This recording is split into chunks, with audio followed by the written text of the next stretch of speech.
preliminary, logic, and dialectic.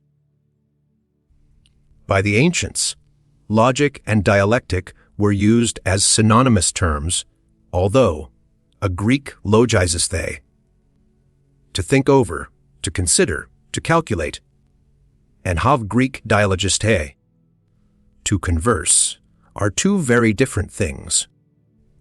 The name dialectic was, as we are informed by Diogenes Laertius, first used by Plato and in the Phaedrus, Sophist, Republic, BK, V, and elsewhere. We find that by dialectic, he means the regular employment of the reason, and skill in the practice of it. Aristotle also uses the word in this sense, but, according to Laurentius Valla, he was the first to use logic too, in a similar way. Dialectic, therefore, seems to be an older word than logic. Cicero and Quintilian use the words in the same general signification. Shenfu, Utnote 1. He speaks of Greek dyschirali logicae, that is, difficult points. Greek. Protasis logici aporia logicae. Schof Utnote 26. In Lucullo dialecticam inventum s, veri et falsi quasi diseptatrissum. Topica. C. 20 stoici enim judicandi vias diligenter persecuti sunt, e scientia, quam dialectus in appellant. Quint. Lib. I. A 12i attac haec pars dialectica, sive illum disputatrissum dicere malimus. And with him this latter word appears to be the Latin equivalent for dialectic. So far according to Petri Rami Dialectica, Audomari Talai Prelectionibus Illustrata, 1569. This use of the words and synonymous terms lasted through the Middle Ages into modern times, in fact, until the present day. But more recently, and in particular by Kant, dialectic has often been employed in a bad sense, as meaning the art of sophistical controversy, and hence logic has been preferred, as of the two the more innocent designation. Nevertheless, both originally meant the same thing, and in the last few years they have again been recognized as synonymous. It is a pity that the words have thus been used from of old, and that I am not quite at liberty to distinguish their meanings. Otherwise, I should have preferred to define logic is from Greek logos, word, and reason, which are inseparable as the science of the laws of thought, that is, others call me the method of reason, and dialectic sex, from Greek dialogisthai, to converse, and every conversation communicates either facts or opinions. That is to say, it is historical or deliberative, as the art of disputation, in the modern sense of the word. It is clear, then, that logic deals with a subject of a purely priori character, separable in definition from experience, namely, the laws of thought. The process of reason, or the Greek logos, the laws, that is, which reason follows when it is left to itself and not hindered. As in the case of solitary, thought on the part of a rational being, who is in no way missiled. Dialectic, on the other hand, would treat of the intercourse between two rational beings who, because they are rational, ought to think in common, but who, as soon as they cease to agree like two clocks, keeping exactly the same time, create a disputation or intellectual contest. Regarded as purely rational beings, the individuals would, I say, necessarily be in agreement, and their variation springs from the difference essential to individuality. In other words, it is drawn from experience. Logic, therefore, as the science of thought, or the science of the process of pure reason, should be capable of being constructed priori. Dialectic, for the most part, can be constructed only posteriori. That is to say, we may learn its rules by an experiential knowledge of the disturbance which pure thought suffers through the difference of individuality manifested in the intercourse between two rational beings, and also by acquaintance with the means which disputants adopt in order to make good against one another their own individual thought, and to show that it is pure and objective. For human nature is such that if A and B are engaged in thinking in common and are communicating their opinions to one another on any subject, so long as it is not a mere fact of history, and A perceives that B's thoughts on one and the same subject are not the same as his own, he does not begin by revising his own process of thinking, so as to discover any mistake which he may have made, but he assumes that the mistake has occurred in B's. In other words, man is naturally obstinate, and this quality in him is attended with certain results. Treated of in the branch of knowledge, which I should like to call dialectic, but which, in order to avoid misunderstanding, I shall call controversial or eristical dialectic. Accordingly, it is the branch of knowledge which treats of the obstinacy natural to man. Eristic is only a harsher name for the same thing. Controversial dialectic is the art of disputing, and of disputing in such a way as to hold one's own, whether one is in the right or the wrong. Profess et nefas. A man may be objectively in the right, and nevertheless in the eyes of bystanders, and sometimes in his own, he may come off worst. For example, I may advance a proof of some assertion, and my adversary may refute the proof, and thus appear to have refuted the assertion, for which there may, nevertheless, be other proofs. In this case, of course, my adversary and I change places. He comes off best, although, as a matter of fact, he is in the wrong. Shenfu, Utnote 1t. According to Diogenes Laertius, v. 28, Aristotle put rhetoric and dialectic together, as aiming at persuasion, Greek to Pythanon, and analytic and philosophy as aiming at truth. Aristotle does, indeed, distinguish between Eliwanf, logic, or analytic, as the theory or method of arriving at true or apodeictic conclusions, and Els Tuv, dialectic as the method of arriving at conclusions that are accepted or pass current as true. Greek in doxa, probabilia, conclusions in regard to which it is not taken for granted that they are false, and also not taken for granted that they are true in themselves, since that is not the point. What is this but the art of being in the right, whether one has any reason for being so or not? In other words, the art of attaining the appearance of truth, regardless of its substance. That is, then, as I put it above. Aristotle divides all conclusions into logical and dialectical, in the manner described, and then into eristical.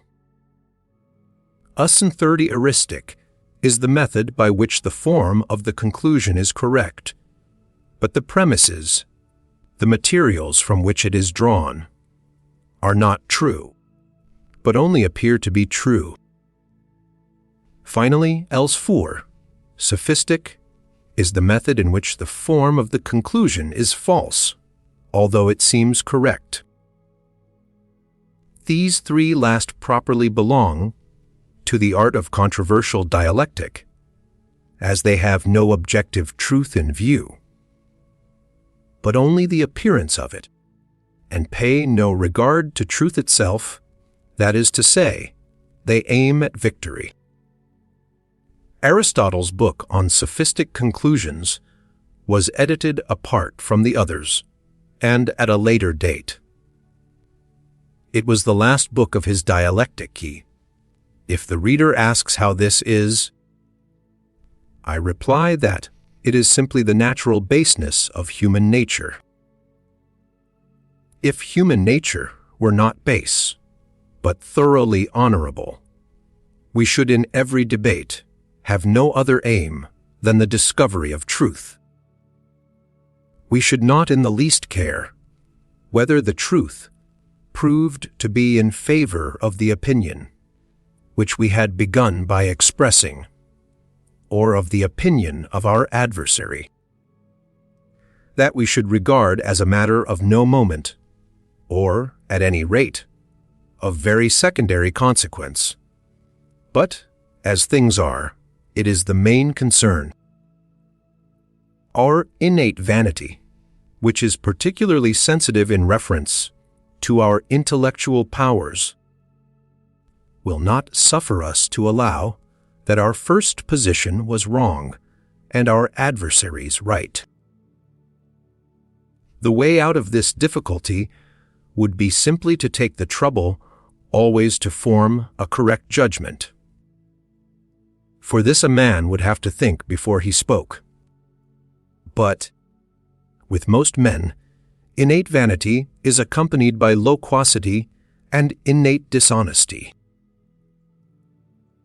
They speak before they think, and even though they may afterwards perceive that they are wrong, and that what they assert is false, they want it to seem the contrary.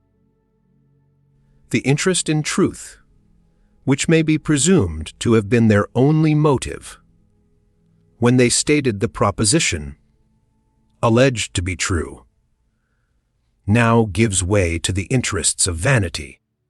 And so, for the sake of vanity, what is true must seem false, and what is false must seem true. However, this very dishonesty, this persistence in a proposition which seems false even to ourselves, has something to be said for it. It often happens that we begin with the firm conviction of the truth of our statement, but our opponent's argument appears to refute it. Should we abandon our position at once, we may discover later on that we were right after all. The proof we offered was false. But nevertheless, there was a proof for our statement which was true. The argument which would have been our salvation did not occur to us at the moment. Hence we make it a rule to attack a counter argument, even though to all appearances it is true and forcible, in the belief that its truth is only superficial, and that in the course of the dispute another argument will occur to us by which we may upset it or succeed in confirming the truth of our statement. In this way, we are almost compelled to become dishonest, or, at any rate, the temptation to do so is very great. Thus, it is that the weakness of our intellect and the perversity of our will lend each other mutual support, and that, generally, a disputant fights not for truth, but for his proposition, as though it were a battle pro aris et phosis. He sets to work per fas et nefas. Nay, as we have seen, he cannot easily do otherwise. As a rule, then, every man will insist on maintaining whatever he has said, even though for the moment he may consider it false or doubtful. Harfu otnot funti. Machiavelli recommends his prince to make use of every moment that his neighbor is weak in order to attack him, as otherwise his neighbor may do the same. If honor and fidelity prevailed in the world, it would be a different matter, but as these are qualities not to be expected, a man must not practice them himself, because he will meet with a bad return. It is just the same in a dispute. If I allow that my opponent is right as soon as he seems to be so, it is scarcely probable that he will do the same when the position is reversed. And as he acts wrongly, I am compelled to act wrongly too. It is easy to say that we must yield to truth without any prepossession in favor of our own statements. But we cannot assume that our opponent will do it, and therefore we cannot do it either. Nay, if I were to abandon the position on which I had previously bestowed much thought, as soon as it appeared that he was right, it might easily happen that I might be misled by a momentary impression, and give up the truth in order to accept an error. To some extent, every man is armed against such a procedure by his own cunning and villainy. He learns by daily experience, and thus comes to have his own natural dialectic, just as he has his own natural logic. But his dialectic is by no means as safe a guide as his logic. It is not so easy for anyone to think or draw an inference contrary to the laws of logic. False judgments are frequent, false conclusions very rare. A man cannot easily be deficient in natural logic, but he may very easily be deficient in natural dialectic, which is a gift apportioned in unequal measure. In so far natural dialectic resembles the faculty of judgment, which differs in degree with every man, while reason, strictly speaking, is the same. For it often happens that in a matter in which a man is really in the right, he is confounded or refuted by merely superficial arguments. And if he emerges victorious from a contest, he owes it very often not so much to the correctness of his judgment in stating his proposition, as to the cunning and address with which he defended it. Here, as in all other cases, the best gifts are born with a man. Nevertheless, much may be done to make him a master of this art by practice, and also by a consideration of the tactics, which may be used to defeat an opponent, or which he uses himself for a similar purpose. Therefore, even though logic may be of no very real, practical use, dialectic may certainly be so, and Aristotle, too, seems to me to have drawn up his logic proper, or analytic, as a foundation and preparation for his dialectic, and to have made this his chief business. Logic is concerned with the mere form of propositions, dialectic, with their contents or matter, in a word, with their substance. It was proper, therefore, to consider the general form of all propositions before proceeding to particulars. Aristotle does not define the object of dialectic as exactly as I have done it here, for while he allows that its principal object is disputation, he declares at the same time that it is also the discovery of truth.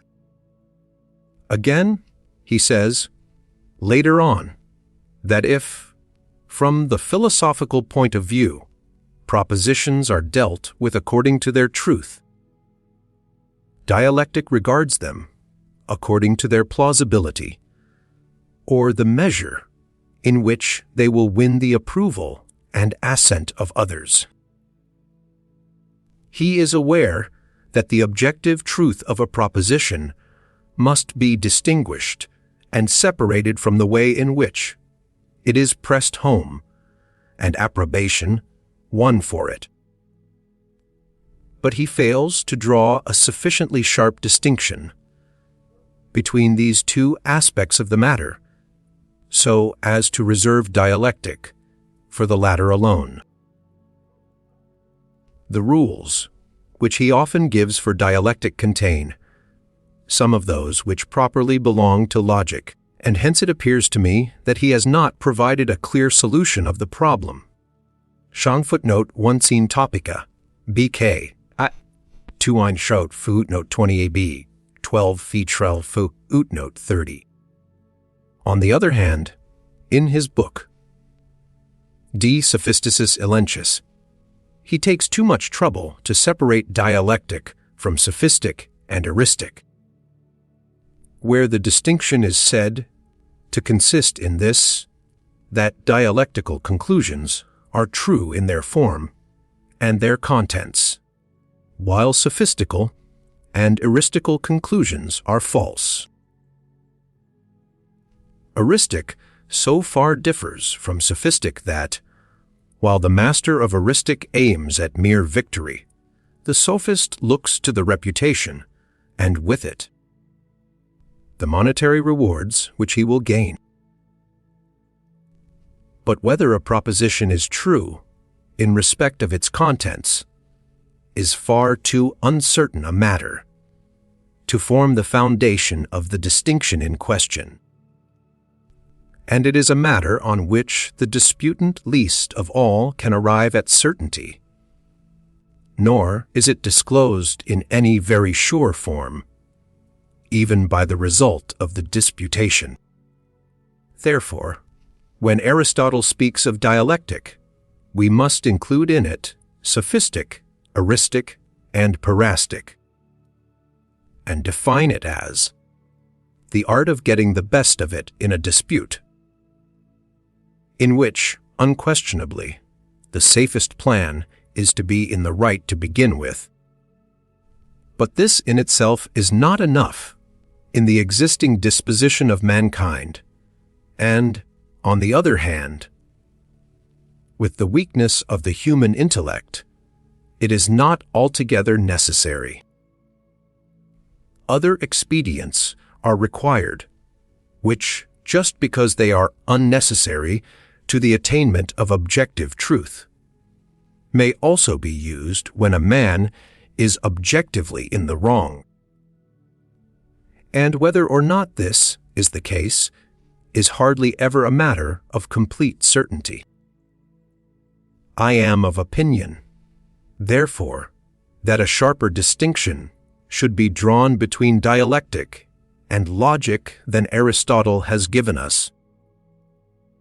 That to logic we should assign objective truth, as far as it is merely formal, and that dialectic should be confined to the art of gaining one's point, and contrarily, that sophistic and eristic should not be distinguished from dialectic in Aristotle's fashion, since the difference which he draws rests on objective and material truth, and in regard to what this is, we cannot attain any clear certainty before discussion, but we are compelled, with Pilate, to ask, what is truth.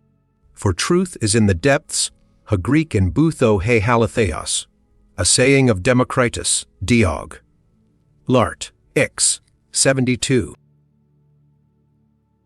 Two men often engage in a warm dispute, and then return to their homes each of the other's opinion, which he has exchanged for his own. It is easy to say that in every dispute we should have no other aim than the advancement of truth. But before dispute, no one knows where it is. And through his opponent's arguments, and his own a man is missiled. We must always keep the subject of one branch of knowledge quite distinct from that of any other. To form a clear idea of the province of dialectic, we must pay no attention to objective truth, which is an affair of logic. We must regard it simply as the art of getting the best of it in a dispute, which, as we have seen, is all the easier if we are actually in the right. In itself, dialectic has nothing to do but to show how a man may defend himself against attacks of every kind, and especially against dishonest attacks, and, in the same fashion, how he may attack another man's statement without contradicting himself, or generally without being defeated. The discovery of objective truth must be separated from the art of winning acceptance for propositions, for objective truth is an entirely different matter. It is the business of sound judgment, reflection, and experience, for which there is no special art. Such, then, is the aim of dialectic. It has been defined as the logic of appearance, but the definition is a wrong one, as in that case it could only be used to repel false propositions. But even when a man has the right on his side, he needs dialectic. In order to defend and maintain it, he must know what the dishonest tricks are, in order to meet them. Nay, he must often make use of them himself, so as to beat the enemy with his own weapons. Accordingly, in a dialectical contest, we must put objective truth aside, or, rather, we must regard it as an accidental circumstance, and look only to the defense of our own position and the refutation of our opponents. In following out the rules to this end, no respect should be paid to objective truth, because we usually do not know where the truth lies. As I have said, a man often does not himself know whether he is in the right or not. He often believes it and is mistaken. Both sides often believe it. Truth is in the depths. At the beginning of a contest, each man believes, as a rule, that right is on his side. In the course of it, both become doubtful, and the truth is not determined or confirmed until the close. Dialectic, then, need have nothing to do with truth, as little as the fencing master considers who is in the right when a dispute leads to a duel. Thrust and parry is the whole business. Dialectic is the art of intellectual fencing, and it is only when we so regard it that we can erect it into a branch of knowledge. For if we take purely objective truth as our aim, we are reduced to mere logic. If we take the maintenance of false propositions, it is mere sophistic. And in either case, it would have to be assumed that we were aware of what was true and what was false, and it is seldom that we have any clear idea of the truth beforehand. The true conception of dialectic is, then, that which we have formed. It is the art of intellectual fencing, used for the purpose of getting the best of it in a dispute. And, although the name eristic would be more suitable, it is more correct to call it controversial dialectic, dialectica eristica. Dialectic, in this sense of the word, has no other aim but to reduce to a regular system and collect and exhibit the arts which most men employ when they observe. In a dispute, that truth is not on their side, and still attempt to gain the day. Hence, it would be very inexpedient to pay any regard to objective truth, or its advancement in a science of dialectic. Since this is not done in that original and natural dialectic innate in men, where they strive for nothing but victory. The science of dialectic, in one sense of the word, is mainly concerned to tabulate and analyze dishonest stratagems, in order that, in a real debate, they may be at once recognized and defeated. It is for this very reason that dialectic must admittedly take victory, and not objective truth, for its aim and purpose. I am not aware that anything has been done in this direction, although I have made inquiries far and wide.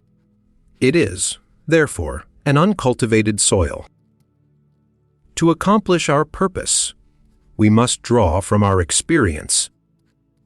We must observe how in the debates, which often arise in our intercourse with our fellow, men this or that stratagem is employed by one side or the other. By finding out the common elements in tricks repeated in different forms, we shall be enabled to exhibit certain general stratagems which may be advantageous.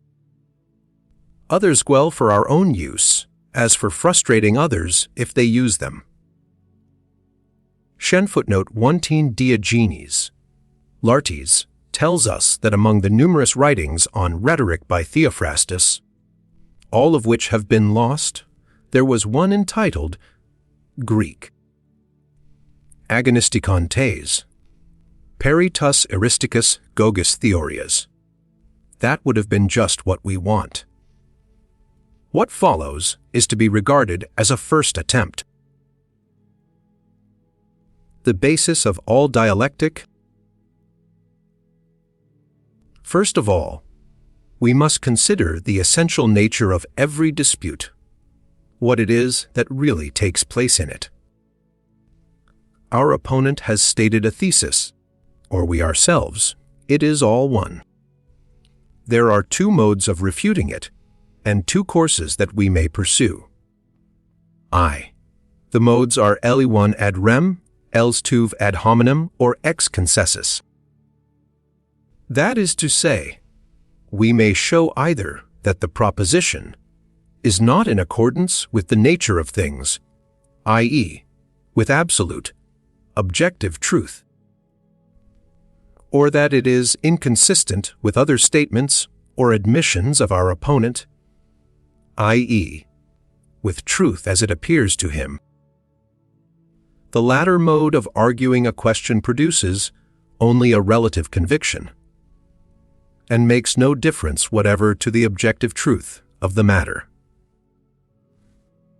2. The two courses that we may pursue are S1 the direct and S2 the indirect refutation. The direct attacks the reason for the thesis, the indirect its results. The direct refutation shows that the thesis is not true, the indirect that it cannot be true. The direct course admits of a twofold procedure. Either we may show that the reasons for the statement are false, nego majorem, minorem, or we may admit the reasons or premises that show that the statement does not follow from them, nego consequentiam. That is, we attack the conclusion or form of the syllogism. The direct refutation makes use either of the diversion or of the instance. Enough. The diversion. We accept our opponent's proposition as true, and then show what follows from it when we bring it into connection with some other proposition acknowledged to be true. We use the two propositions as the premises of a syllogism, giving a conclusion which is manifestly false, as contradicting either the nature of things or other statements of our opponent himself. That is to say, the conclusion is false either ad rem or ad hominem. Consequently, our opponent's proposition must have been false, for, while true premises can give only a true conclusion, false premises need not always give a false one. Other fu, Oatnote 1 if it is in direct contradiction with a perfectly undoubted truth, we have reduced our opponent's position ad absurdum. Pinchuan fu, Oatnote 20 Socrates, in hippia maj et alias b, the instance, or the example to the contrary. 2. This consists in refuting the general proposition by direct reference to particular cases, which are included in it in the way in which it is stated, but to which it does not apply, and by which it is, therefore, shown to be necessarily false. Such is the framework or skeleton of all forms of disputation. For to this every kind of controversy may be ultimately reduced. The whole of a controversy may, however, actually proceed in the manner described, or only appear to do so, and it may be supported by genuine or spurious arguments. It is just because it is not easy to make out the truth in regard to this matter that debates are so long and so obstinate. Nor can we, in ordering the argument, separate actual from apparent truth, since even the disputants are not certain about it beforehand. Therefore I shall describe the various tricks or stratagems without regard to questions of objective truth or falsity, for that is a matter on which we have no assurance, and which cannot be determined previously. Moreover, in every disputation or argument on any subject we must agree about something, and by this, as a principle, we must be willing to judge the matter in question. We cannot argue with those who deny principles. Contra negantem principia, non est disputandum. Stratagem 1c, the extension. The extension. This consists in carrying your opponent's proposition beyond its natural limits, in giving it as general a signification and as wide a sense as possible, so as to exaggerate it, and, on the other hand, in giving your own proposition as restricted a sense and as narrow limits as you can, because the more general a statement becomes, the more numerous are the objections to which it is open. The defense consists in an accurate statement of the point or essential question at issue. Example 1. I asserted that the English were supreme in drama. My opponent attempted to give an instance to the contrary, and replied that it was a well-known fact that in music, and consequently in opera, they could do nothing at all.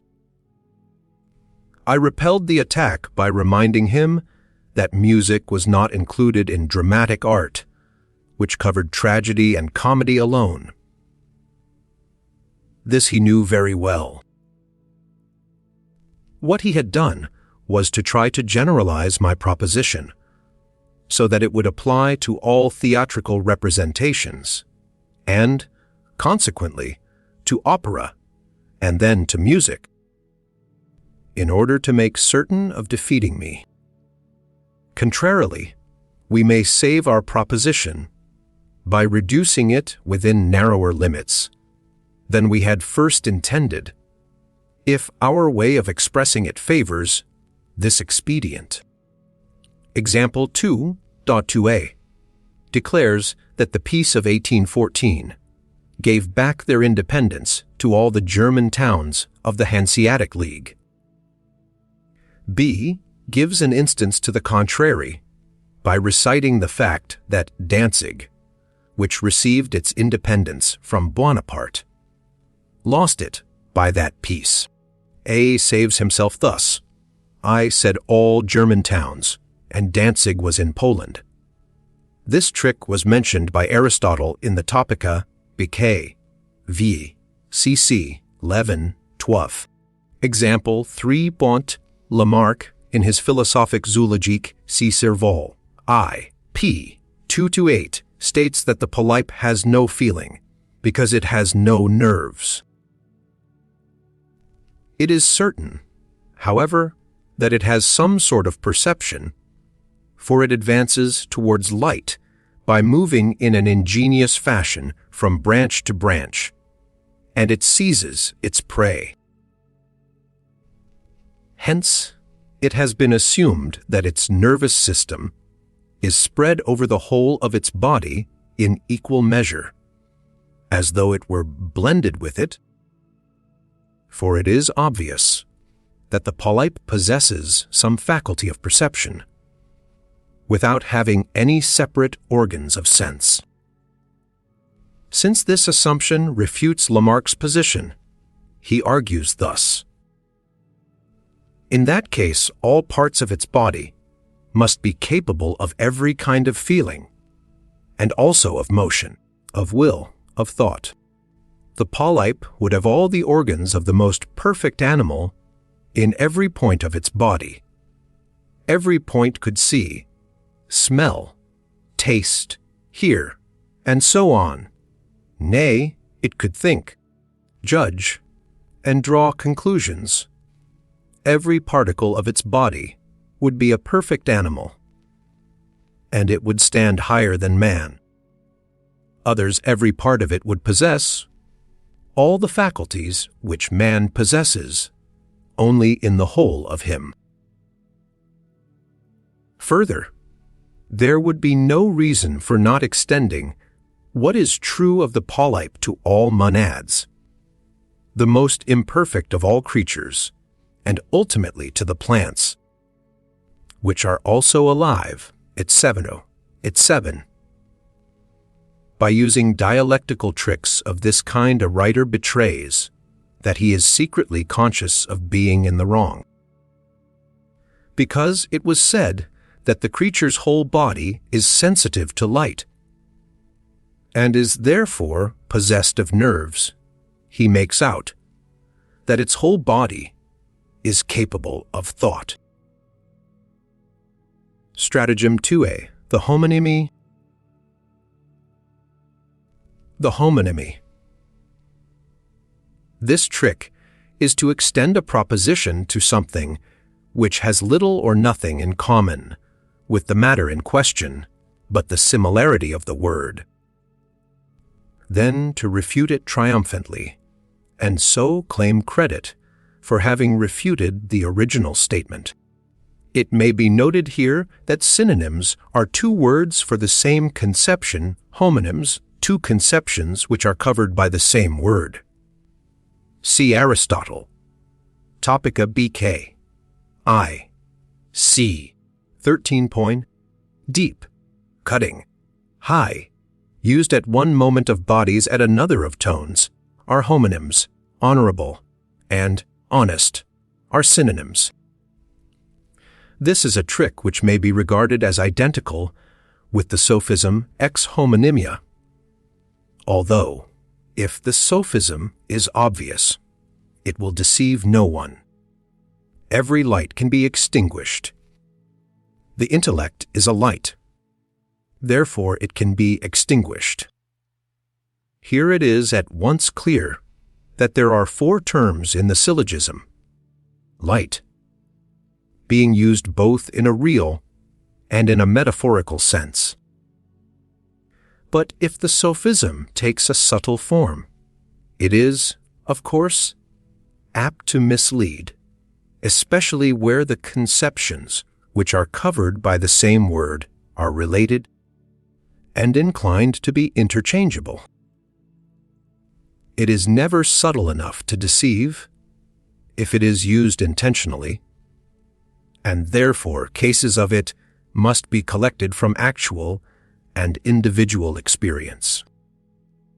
It would be a very good thing if every trick could receive some short and obviously appropriate name, so that when a man used this or that particular trick, he could be at once reproached for it. I will give 2 examples of the homonymy. Example 1a. You are not yet initiated into the mysteries of the Kantian philosophy. B. Oh, if it's mysteries you're talking of, I'll have nothing to do with them. Example 2. I condemned the principle involved in the word honor as a foolish one, for, according to it, a man loses his honor by receiving an insult, which he cannot wipe out unless he replies with a still greater insult, or by shedding his adversary's blood or his own.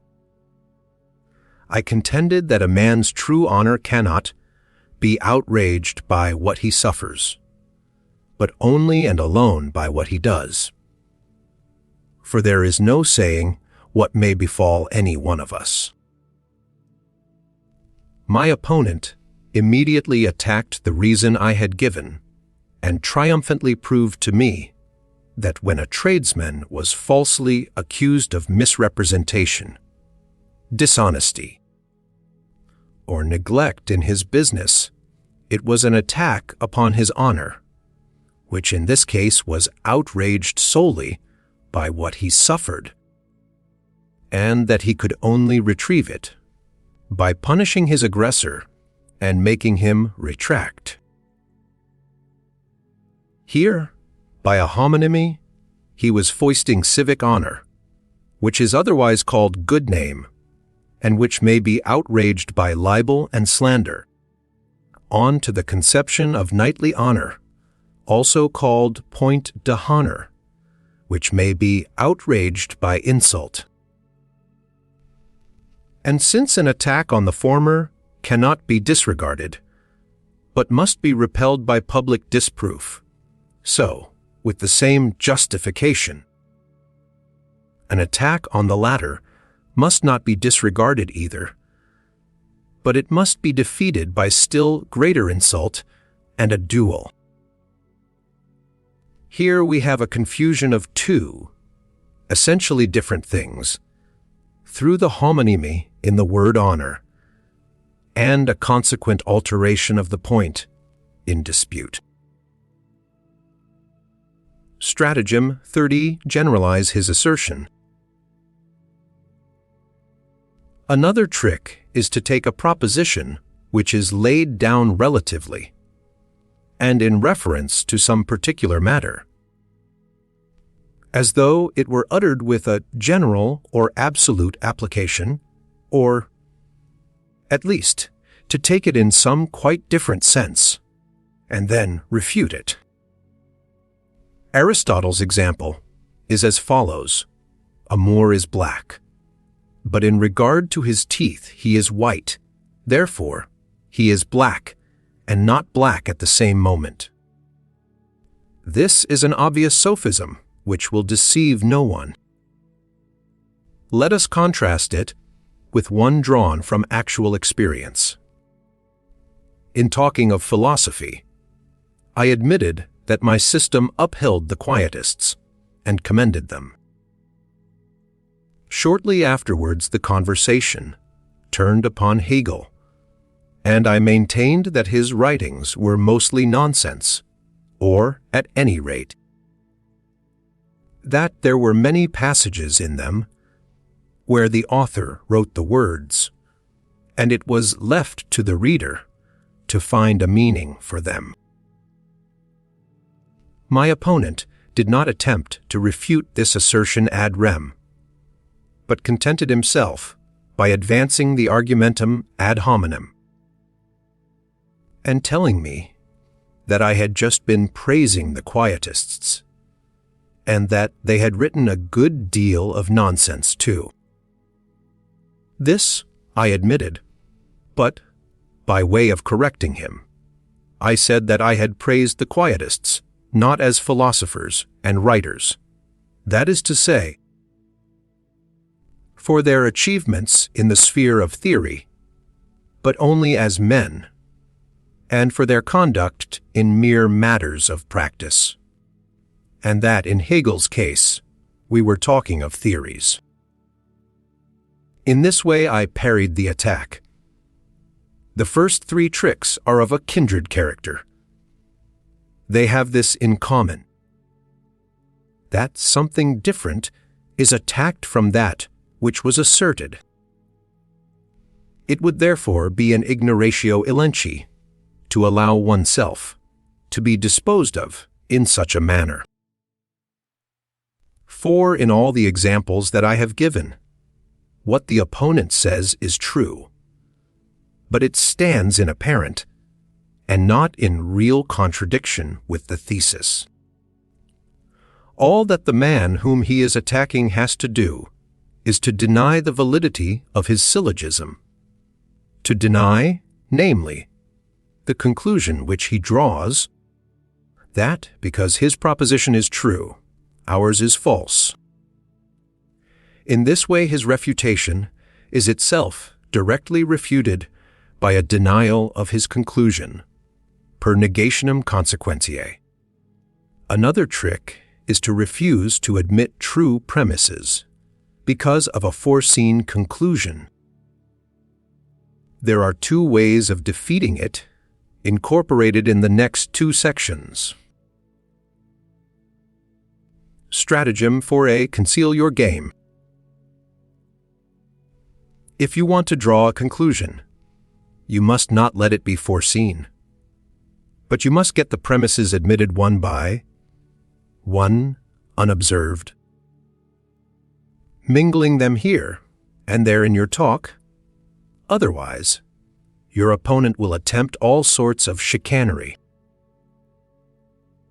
Or, if it is doubtful whether your opponent will admit them, you must advance the premises of these premises. That is to say, you must draw up syllogisms, and get the premises of several of them admitted in no definite order. In this way you conceal your game until you have obtained all the admissions that are necessary, and so reach your goal by making a circuit. These rules are given by Aristotle in his Topica, BK, v. C. It is a trick which needs no illustration. Stratagem 5v. Use false premises to prove the truth of a proposition. You may also employ previous propositions that are not true, should your opponent refuse to admit the true ones, either because he fails to perceive their truth, or because he sees that the thesis immediately follows from them. In that case, the plan is to take propositions which are false in themselves, but true for your opponent, and argue from the way in which he thinks. That is to say, ex concessus. For a true conclusion may follow from false premises, but not vice versa. In the same fashion, your opponent's false propositions may be refuted by other false propositions, which he, however, takes to be true. For it is with him that you have to do, and you must use the thoughts that he uses. For instance, if he is a member of some sect to which you do not belong, you may employ the declared opinions of this sect against him as principles. Har footnote Fontaine, Topica BK, v. Chap. 2. Stratagem 60. Beg the question. Another plan is to beg the question in disguise by postulating what has to be proved, either Ellie Wondraden under another name, for instance, good repute, instead of honor, instead of virginity, etc., or by using such convertible terms as red-blooded animals and vertebrates, or us tuve, by making a general assumption covering the particular point in dispute. For instance, maintaining the uncertainty of medicine by postulating the uncertainty of all human knowledge. E3. If, vice versa, two things follow one from the other, and one is to be proved, you may postulate the other. I4. If a general proposition is to be proved, you may get your opponent to admit every one of the particulars. This is the converse of the second. Shen Fu, Utnote 1 scene item, chap. The last chapter of this work contains some good rules for the practice of dialectics. Key. Stratagem 70. Make him grant the premises. Should the disputation be conducted on somewhat strict and formal lines, and there be a desire to arrive at a very clear understanding, he who states the proposition and wants to prove it may proceed against his opponent by question, in order to show the truth of the statement from his admissions. The erotomatic or Socratic method was especially in use among the ancients, and this and some of the tricks following later on are akin to it. Shifu, Utnote 1. They are all a free version of chap. 15 of Aristotle's De Sophistici Elenchus. The plan is to ask a great many wide, reaching questions at once, so as to hide what you want to get admitted, and, on the other hand, quickly propound the argument resulting from the admissions.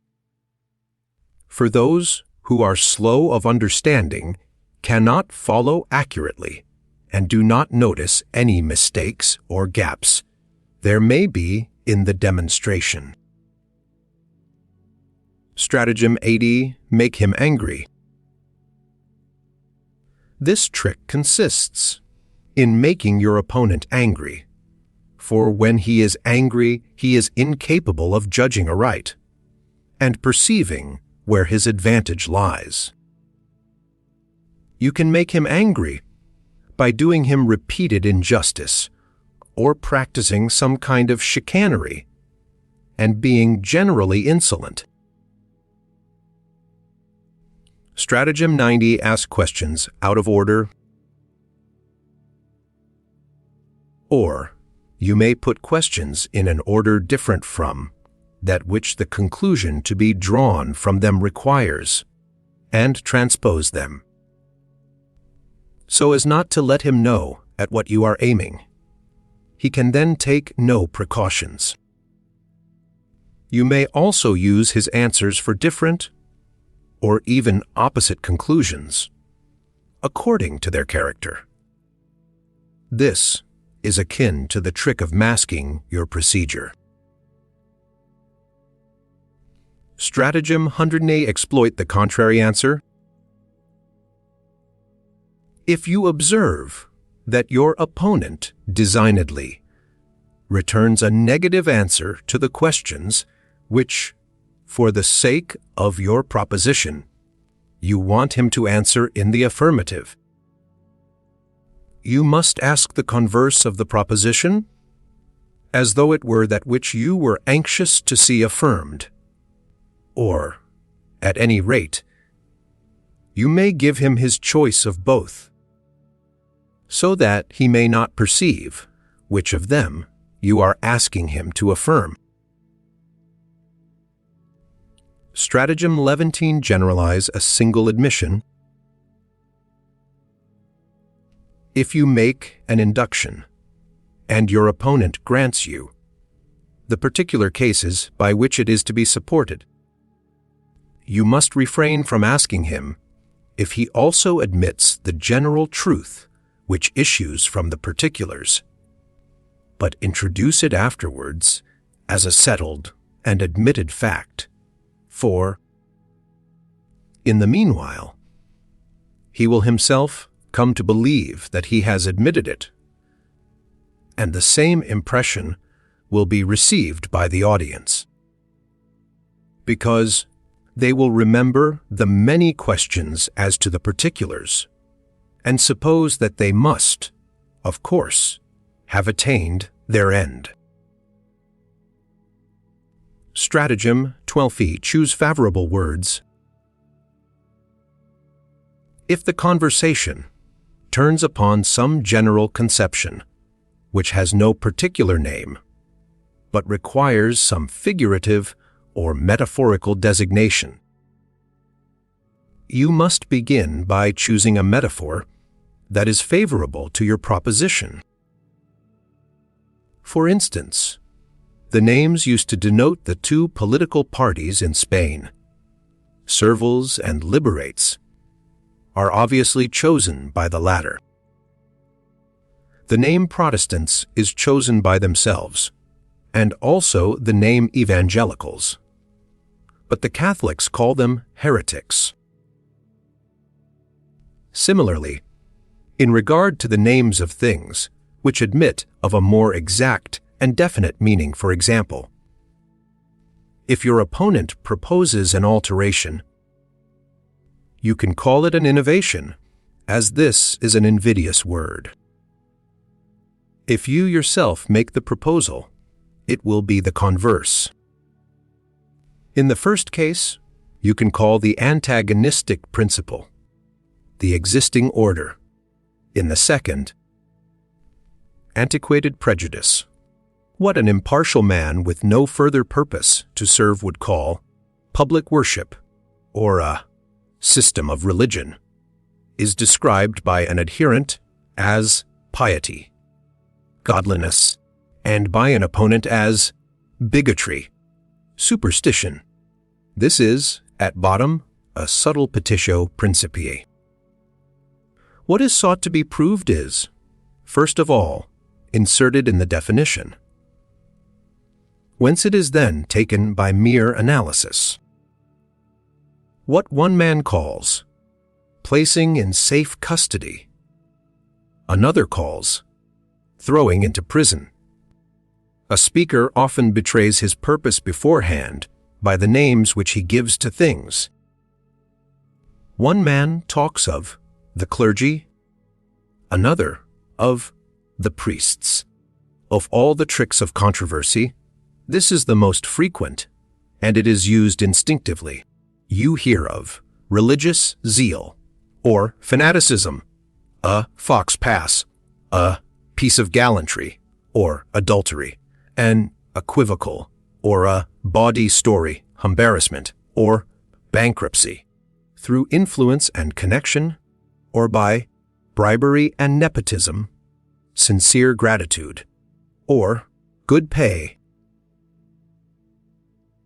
Stratagem 13 present the opposite.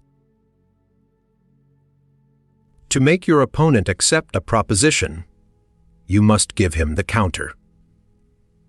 Proposition as well, leaving him his choice of the two. And you must render the contrast as glaring as you can, so that, to avoid being paradoxical, he will accept the proposition, which is thus made to look quite probable. For instance, if you want to make him admit that a boy must do everything that his father tells him to do, ask him whether in all things we must obey or disobey our parents, or, if a thing is said to occur often, ask whether by often you are to understand few or many cases, and he will say many. It is as though you were to put gray next black and call it white, or next white and call it black. Stratagem or authority claim the victory. This, which is an impudent trick, is played as follows. When your opponent has answered several of your questions, without the answers turning out favorable to the conclusion at which you are aiming, advance the desired conclusion, although it does not in the least follow, as though it had been proved, and proclaim it in a tone of triumph. If your opponent is shy or stupid, and you yourself possess a great deal of impudence and a good voice, the trick may easily succeed.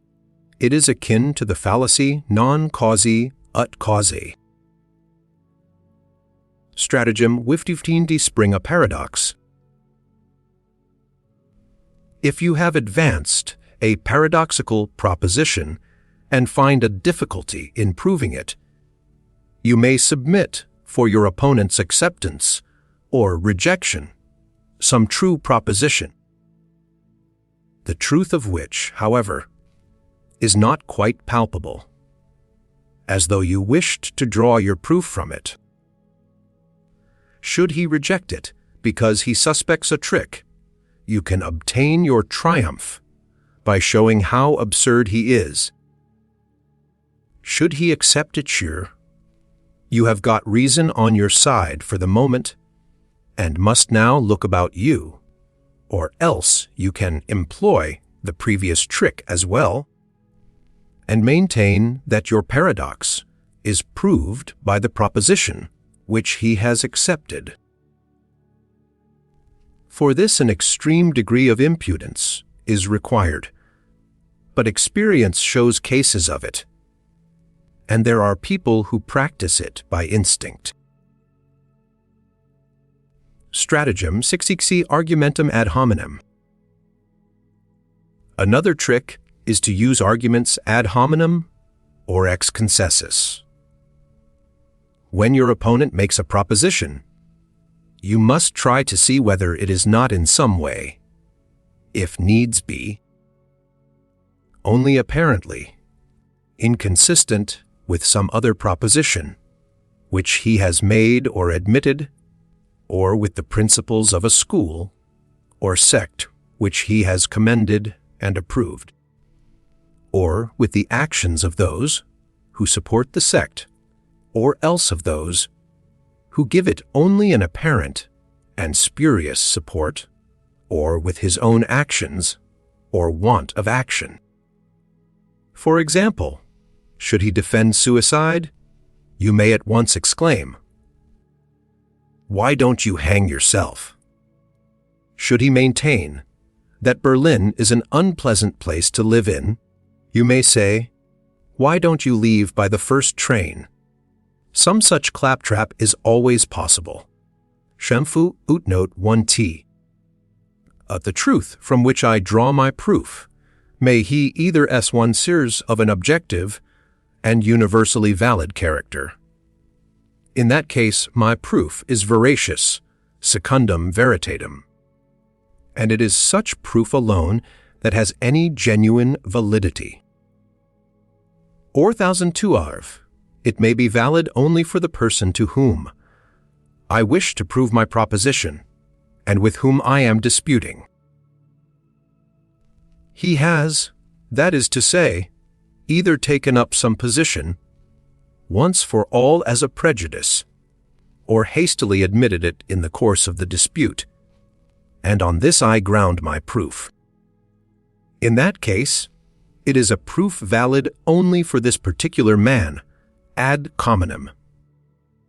I compel my opponent to grant my proposition, but I fail to establish it as a truth of universal validity. My proof avails for my opponent alone, but for no one else. For example, if my opponent is a devotee of Kant's, and I ground my proof on some utterance of that philosopher, it is a proof which in itself is only ad hominem. If he is a Mohammedan, I may prove my point by reference to a passage in the Quran, and that is sufficient for him, but here it is only a proof ad hominem. Stratagem, one teenine escape by a fine distinction. If your opponent presses you with a counter, proof, you will often be able to save yourself by advancing some subtle distinction, which, it is true, had not previously occurred to you. That is, if the matter admits of a double application, or of being taken in any ambiguous sense. Stratagem att interrupt and divert. If you observe that your opponent has taken up a line of argument which will end in your defeat, you must not allow him to carry it to its conclusion, but interrupt the course of the dispute in time, or break it off altogether, or lead him away from the subject, and bring him to others. In short, you must effect the trick which will be noticed later on, the mutatio controversiae. See X6. Stratagem, 19. Force him to generalize. Should your opponent expressly challenge you to produce any objection to some definite point in his argument, and you have nothing much to say, you must try to give the matter a general turn, and then talk against that. If you are called upon to say why a particular physical hypothesis cannot be accepted, you may speak of the fallibility of human knowledge, and give various illustrations of it. Stratagem 20. Draw the conclusion yourself. When you have elicited all your premises, and your opponent has admitted them, you must refrain from asking him for the conclusion, but draw it at once for yourself. Nay, even though one or other of the premises should be lacking, you may take it as though it, too, had been admitted, and draw the conclusion. This trick is an application of the fallacy, non causi ut causa. Stratagem 21. Answer sophistry with sophistry. When your opponent uses a merely superficial or sophistical argument, and you see through it, you can, it is true, refute it by setting forth its captious and superficial character, but it is better to meet him with a counter argument which is just as superficial and sophistical, and so dispose of him, for it is with victory that you are concerned, and not with truth. If, for example, he adopts an argumentum ad hominem, it is sufficient to take the force out of it by a counter-argumentum ad hominem or argumentum ex concessis, and, in general, instead of setting forth the true state of the case at equal length. It is shorter to take this course if it lies open to you. Stratagem 20 call it begging the question.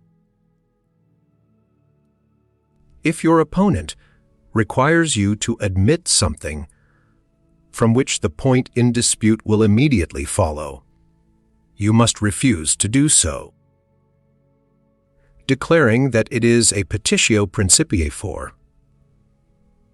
He and the audience will regard a proposition which is near akin to the point in dispute as identical with it, and in this way you deprive him of his best argument. Stratagem 2030 provoke him to exaggerate. Contradiction and contention irritate a man into exaggerating his statement. By contradicting your opponent, you may drive him into extending, beyond its proper limits, a statement which, at all events within those limits and in itself, is true. And when you refute this exaggerated form of it, you look as though you had also refuted his original statement. Contrarily, you must take care not to allow yourself to be misled by contradictions into exaggerating or extending a statement of your own. It will often happen that your opponent will himself directly try to extend your statement further than you meant it. Here you must at once stop him and bring him back to the limits which you set up. That's what I said, and no more. Stratagem 24 enforce a false syllogism. This trick consists in stating a false syllogism. Your opponent makes a proposition, and by false inference and distortion of his ideas you force from it other propositions which it does not contain, and he does not in the least mean, nay, which are absurd or dangerous. It then looks as if his proposition gave rise to others, which are inconsistent either with themselves or with some acknowledged truth, and so it appears to be indirectly refuted. This is the diversion, and it is another application of the fallacy, non causi ut causi. Stratagem 2050 find one exception. This is a case of the diversion by means of an instance to the contrary. With an induction, I Greek, epigogate. A great number of particular instances are required in order to establish it as a universal proposition. But with the diversion, I Greek apogogate, a single instance, to which the proposition does not apply, is all that is necessary to overthrow it. This is a controversial method known as the instance, instantia, Greek enstesis. For example, all ruminants are horned is a proposition which may be upset by the single instance of the camel. The instance is a case in which a universal truth is sought to be applied, and something is inserted in the fundamental definition of it, which is not universally true, and by which it is upset.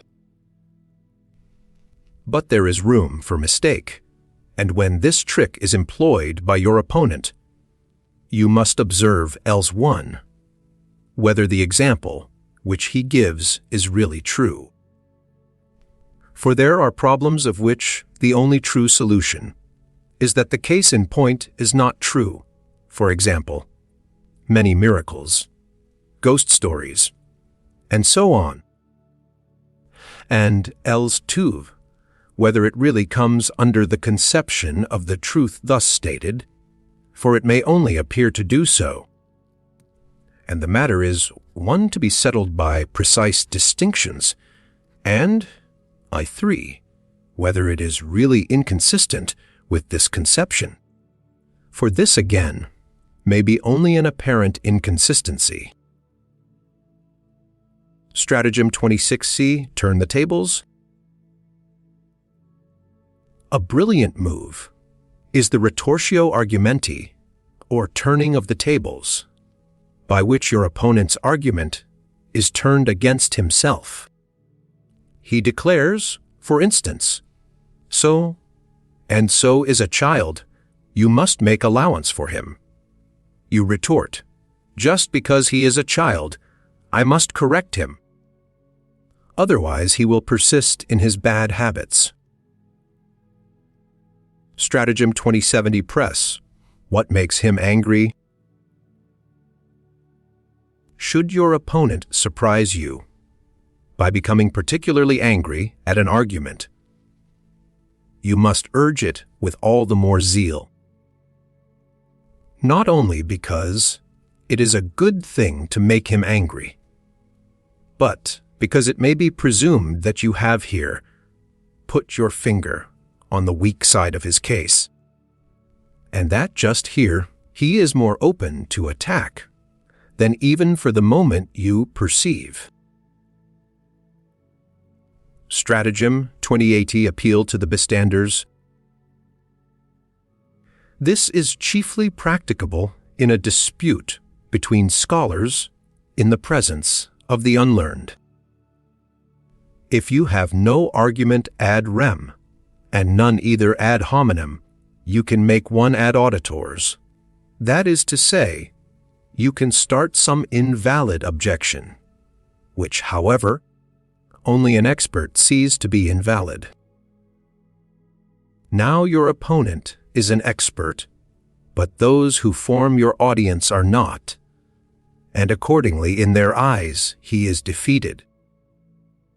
Particularly if the objection which you make places him in any ridiculous light. People are ready to laugh, and you have the laughers on your side. To show that your objection is an idle one would require a long explanation on the part of your opponent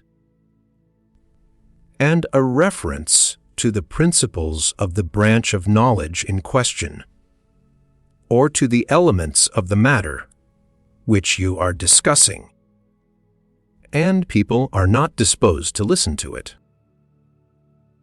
For example, your opponent states that in the original formation of a mountain, range the granite and other elements in its composition were, by reason of their high temperature, in a fluid or molten state, that the temperature must have amounted to some 480 Fahrenheit, and that when the mass took shape, it was covered by the sea. You reply, by an argument ad auditors, that at that temperature, nay, indeed, long before it had been reached, namely, at 212 Fahrenheit, the sea would have been boiled away and spread through the air in the form of steam.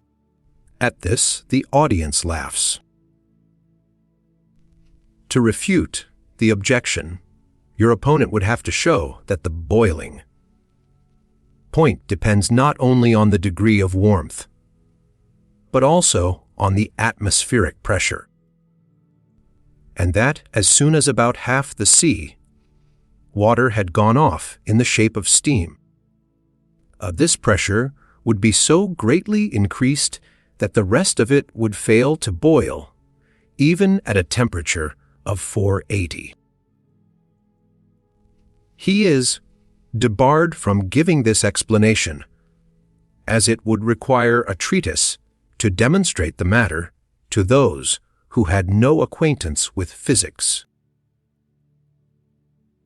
Stratagem 2090 create a diversion. Harfu, Oatnote 19, CXV. If you find that you are being worsted, you can make a diversion. That is, you can suddenly begin to talk of something else, as though it had a bearing on the matter in dispute, and afforded an argument against your opponent. This may be done without presumption if the diversion has, in fact, some general bearing on the matter. But it is a piece of impudence if it has nothing to do with the case, and is only brought in by way of attacking your opponent. For example, I praised the system prevailing in China, where there is no such thing as hereditary nobility, and offices are bestowed only on those who succeed in competitive examinations. My opponent maintained that learning, as little as the privilege of birth, eths of which he had a high opinion, fits a man for office. We argued, and he got the worst of it. Then he made a diversion, and declared that in China, all ranks were punished with the bastinado, which he connected with the immoderate indulgence in tea, and proceeded to make both of them a subject of reproach to the Chinese. To follow him into all this would have been to allow oneself to be drawn into a surrender of the victory, which had already been won. The diversion is mere impudence if it completely abandons the point in dispute, and raises, for instance, some such objection as, "Yes, and you also said just now," and so on. For then, the argument becomes to some extent personal, of the kind which will be treated of in the last section. Strictly speaking, it is half-way between the argumentum ad personam, which will there be discussed, and the argumentum ad hominem.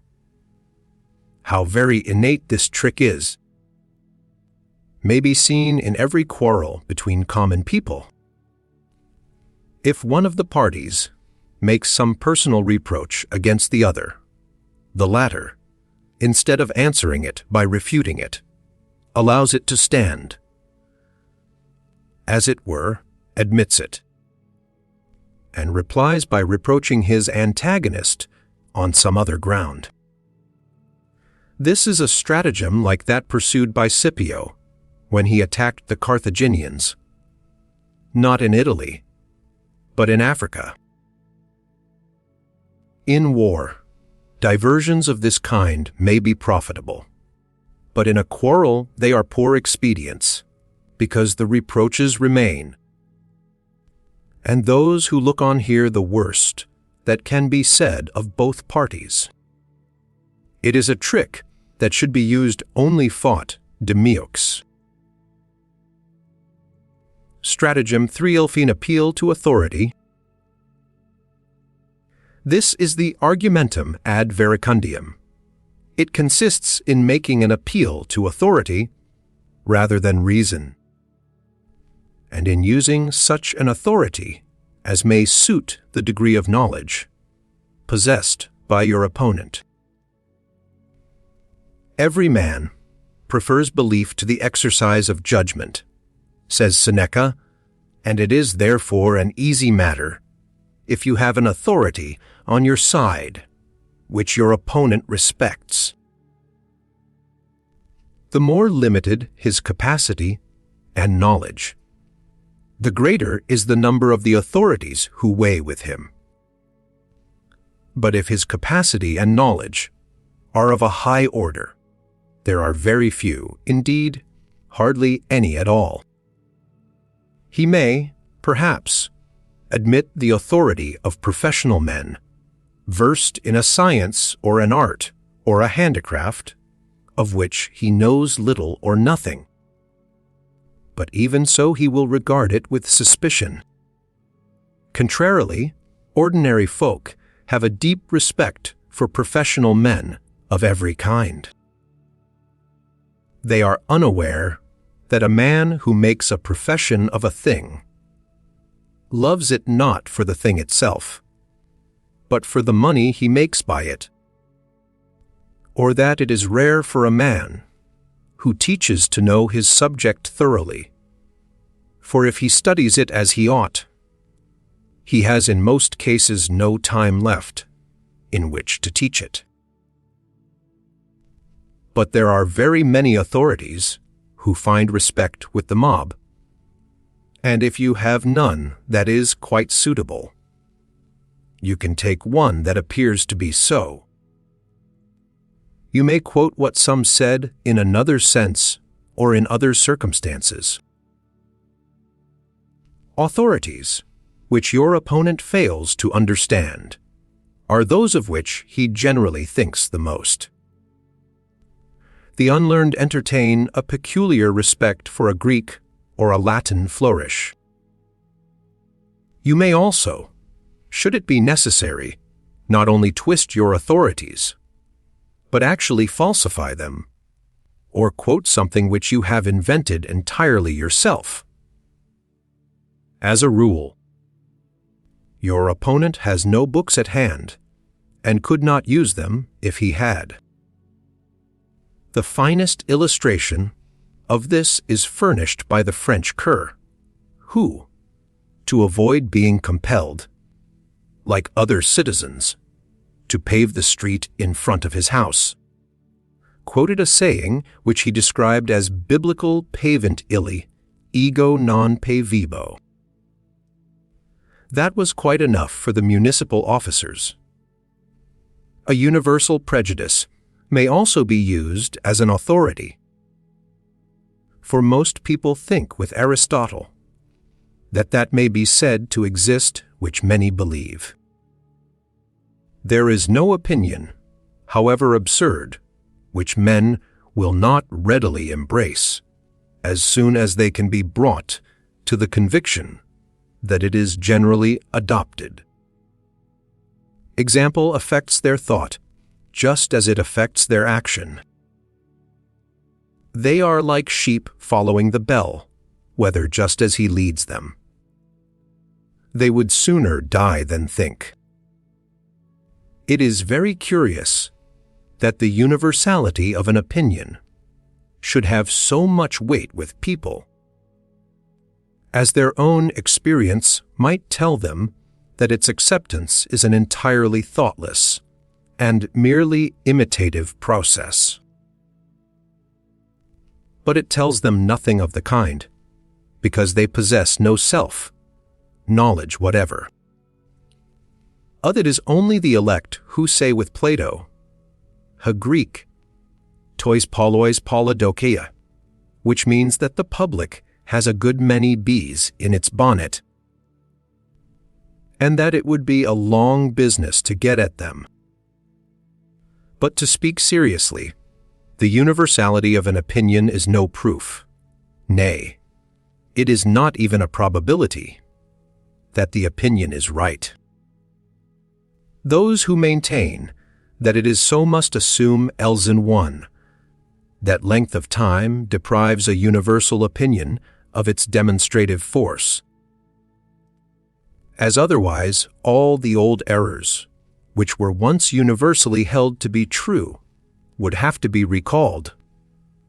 For instance, the Ptolemaic system would have to be restored, or Catholicism re-established in all Protestant countries. They must assume Elistuf, that distance of space has the same effect. Otherwise, the respective universality of opinion among the adherents of Buddhism, Christianity, and Islam will put them in a difficulty. When we come to look into the matter, so-called universal opinion is the opinion of 2 or 3 persons, and we should be persuaded of this if we could see the way in which it really arises. We should find that it is 2 or 3 persons who, in the first instance, accepted it, or advanced and maintained it, and of whom people were so good as to believe that they had thoroughly tested it. Then a few other persons, persuaded beforehand that the first were men of the requisite capacity, also accepted the opinion. These, again, were trusted by many others, whose laziness suggested to them that it was better to believe at once than to go through the troublesome task of testing the matter for themselves. Thus, the number of these lazy and credulous adherents grew from day to day, for the opinion had no sooner obtained a fair measure of support than its further supporters attributed this to the fact that the opinion could only have obtained it by the cogency of its arguments. The remainder were then compelled to grant what was universally granted, so as not to pass for unruly persons who resisted opinions which every one accepted, or pert fellows who thought themselves cleverer than any one else. When opinion reaches this stage, adhesion becomes a duty, and henceforward the few who are capable of forming a judgment hold their peace. Those who venture to speak are such as are entirely incapable of forming any opinions or any judgment of their own, being merely the echo of others' opinions.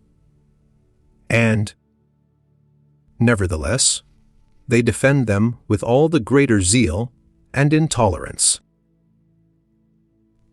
For what they hate in people who think differently is not so much the different opinions which they profess, as the presumption of wanting to form their own judgment, a presumption of which they themselves are never guilty, as they are very well aware.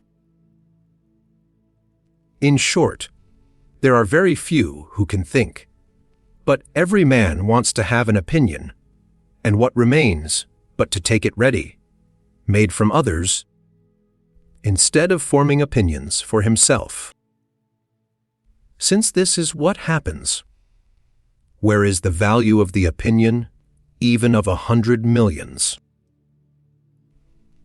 It is no more established than an historical fact, reported by 100 chroniclers, who can be proved to have plagiarized it from one another. The opinion in the end being traceable to a single individual. It is all what I say, what you say, and, finally, what he says, and the whole of it is nothing but a series of assertions.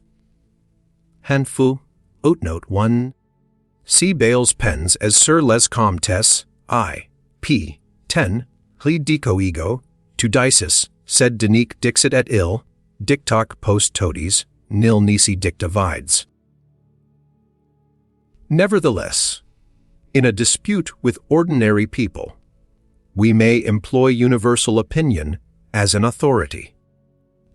For it will generally be found that when two of them are fighting, that is the weapon which both of them choose as a means of attack. If a man of the better sort has to deal with them, it is most advisable for him to condescend to the use of this weapon too, and to select such authorities as will make an impression on his opponent's weak side. For ex hypoi hisi, he is as insensible to all rational argument as a horny, hided Siegfried, dipped in the flood of incapacity and unable to think or judge. Before a tribunal, the dispute is one between authorities alone.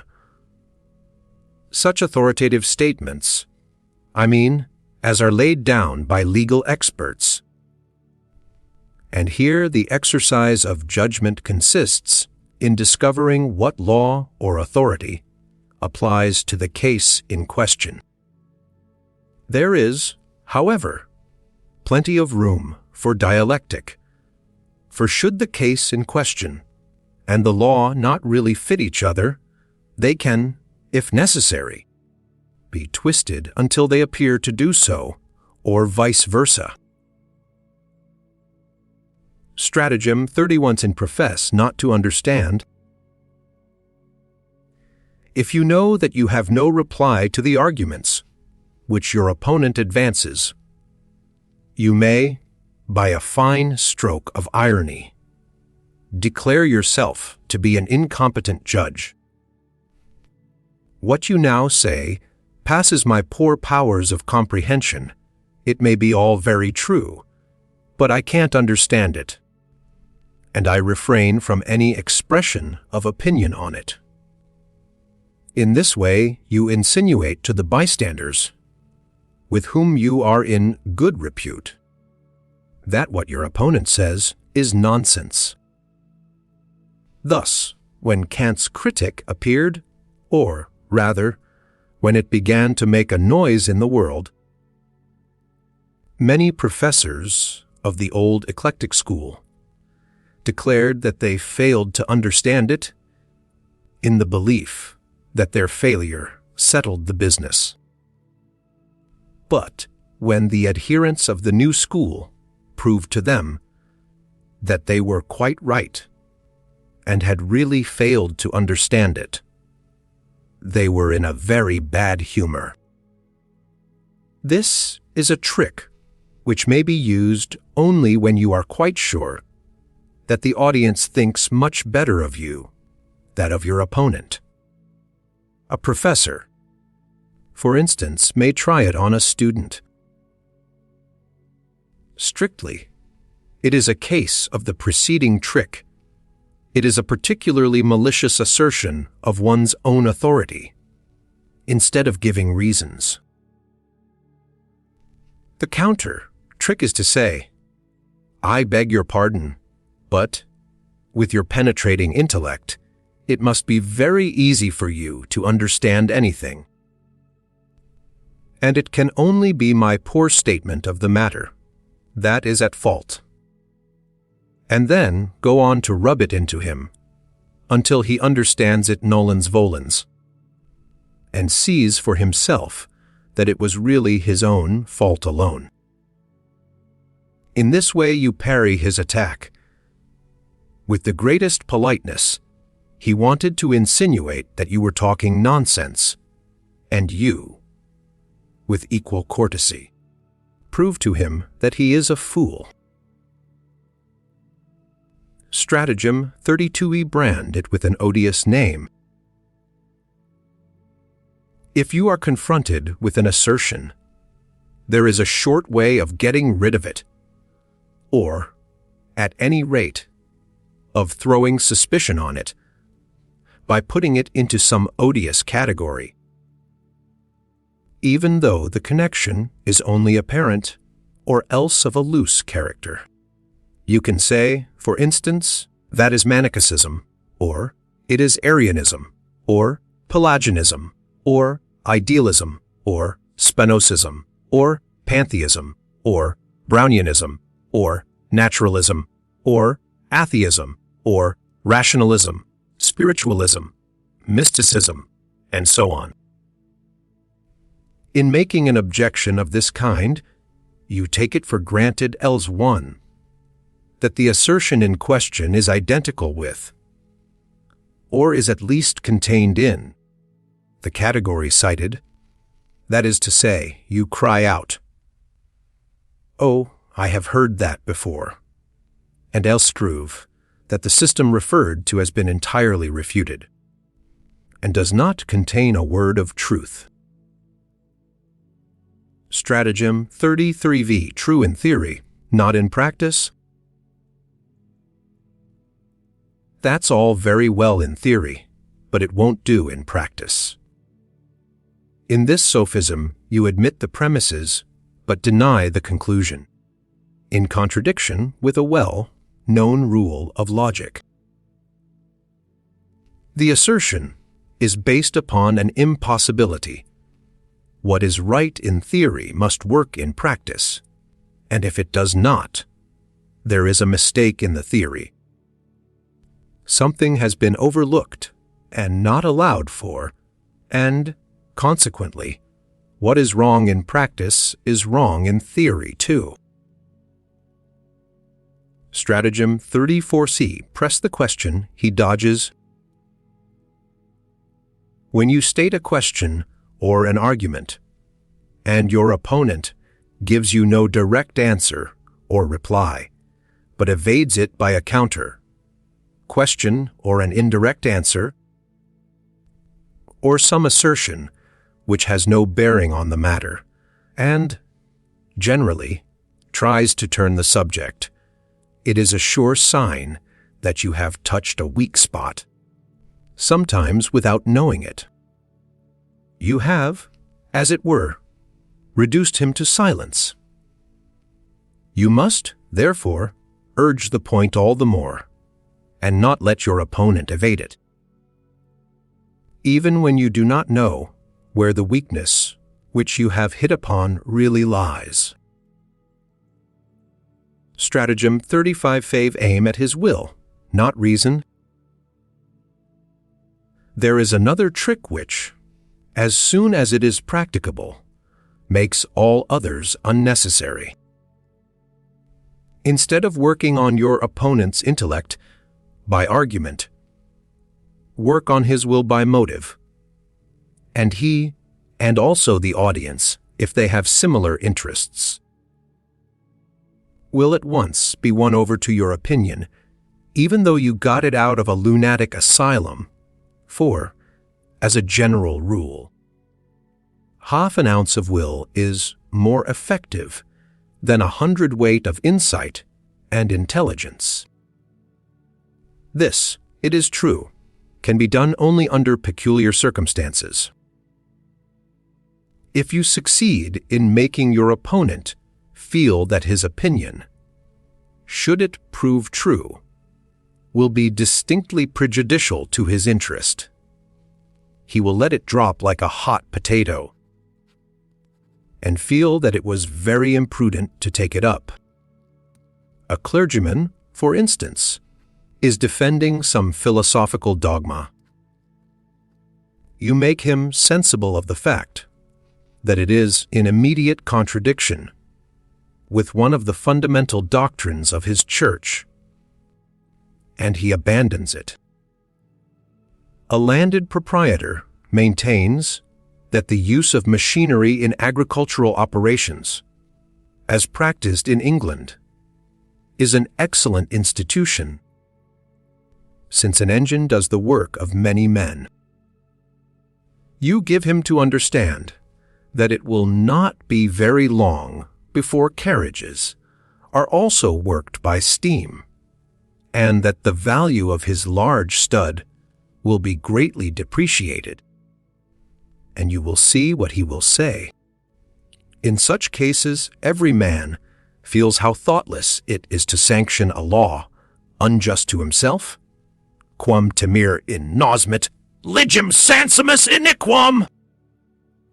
Nor is it otherwise if the bystanders, but not your opponent, belong to the same sect, guild, industry, club, etc. as yourself. Let his thesis be never so true, as soon as you hint that it is prejudicial to the common interests of the said society. All the bystanders will find that your opponent's arguments, however excellent they be, are weak and contemptible, and that yours, on the other hand, though they were random conjecture, are correct and to the point. You will have a chorus of loud approval on your side, and your opponent will be driven out of the field with ignominy. Nay, the bystanders will believe, as a rule, that they have agreed with you out of pure conviction. For what is not to our interest mostly seems absurd to us, our intellect being no siccum lumen. This trick might be called taking the tree by its root, its usual name is the Argumentum ab utile. Stratagem 36e Bewilder him with words. You may also puzzle and bewilder your opponent by mere bombast, and the trick is possible, because a man generally supposes that there must be some meaning in words. Ju herrlich glot der Mensch, wenn nur wordy h ret, is ems si sich dabei doch, och was denken lassen. If he is secretly conscious of his own weakness, and accustomed to hear much that he does not understand, and to make as though he did, you can easily impose upon him by some serious fooling that sounds very deep or learned, and deprives him of hearing, sight, and thought, and by giving out that it is the most indisputable proof of what you assert. It is a well-known fact that in recent times some philosophers have practiced this trick on the whole of the public with the most brilliant success. But since present examples are odious, we may refer to the Vicar of Wakefield for an old one. Stratagem 37 refute the faulty proof. Should your opponent be in the right, but, luckily for your contention, choose a faulty proof, you can easily manage to refute it, and then claim that you have thus refuted his whole position. This is a trick which ought to be one of the first. It is, at bottom, an expedient by which an argumentum ad hominem is put forward as an argumentum ad rem. If no accurate proof occurs to him or to the bystanders, you have won the day. For example, if a man advances the ontological argument by way of proving God's existence, you can get the best of him, for the ontological argument may easily be refuted. This is the way in which bad advocates lose a good case, by trying to justify it by an authority which does not fit it, when no fitting one occurs to them. Stratagem 3d80 become personal and rude. A last trick is to become personal, insulting, rude, as soon as you perceive that your opponent has the upper hand and that you are going to come off worst. It consists in passing from the subject of dispute, as from a lost game, to the disputant himself, and in some way attacking his person. It may be called the argumentum ad personam, to distinguish it from the argumentum ad hominem, which passes from the objective discussion of the subject pure and simple to the statements or admissions which your opponent has made in regard to it. But in becoming personal, you leave the subject altogether and turn your attack to his person by remarks of an offensive and spiteful character. It is an appeal from the virtues of the intellect to the virtues of the body, or to mere animalism. This is a very popular trick, because every one is able to carry it into effect, and so it is of frequent application. Now the question is, what counter trick avails for the other party? For if he has recourse to the same rule, there will be blows, or a duel, or an action for slander. It would be a great mistake to suppose that it is sufficient not to become personal yourself. For by showing a man quite quietly that he is wrong, and that what he says and thinks is incorrect a process which occurs in every dialectical victory. You embitter him more than if you used some rude or insulting expression. Why is this? Because, as Hobbes observes, all mental pleasure consists in being able to compare oneself with others to one's own advantage. Nothing is of greater moment to a man than the gratification of his vanity, and no wound is more painful than that which is inflicted on it. Hence such phrases as death before dishonor, and so on.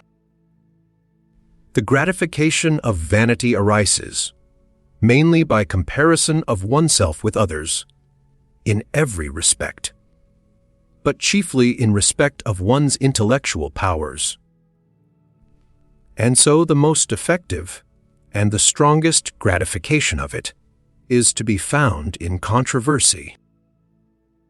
Hence the embitterment of defeat, apart from any question of injustice, and hence recourse to that last weapon, that last trick, which you cannot evade by mere politeness.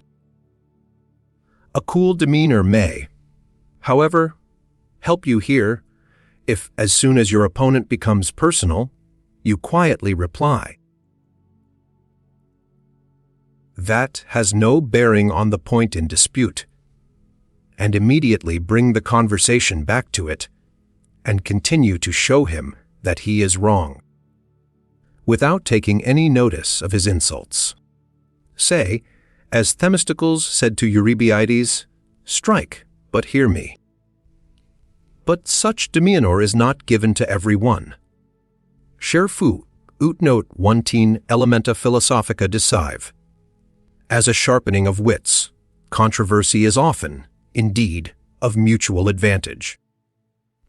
In order to correct one's thoughts and awaken new views. But in learning and in mental power, both disputants must be tolerably equal. If one of them lacks learning, he will fail to understand the other, as he is not on the same level with his antagonist. If he lacks mental power, he will be embittered and led into dishonest tricks and end by being rude.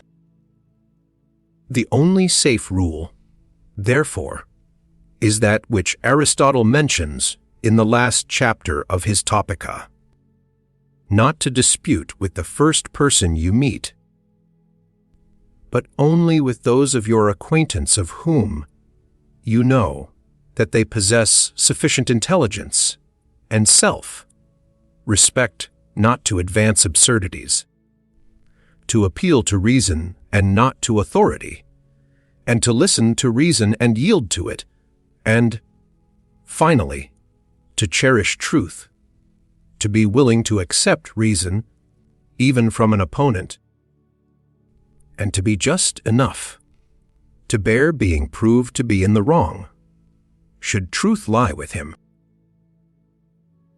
From this it follows that scarcely one man in 100 is worth your disputing with him. You may let the remainder say what they please, for every one is at liberty to be a fool. Desipere est just gentium. Remember what Voltaire says, La pax vot in cor meux quela virit. Remember also an Arabian proverb which tells us that on the tree of silence there hangs its fruit, which is peace.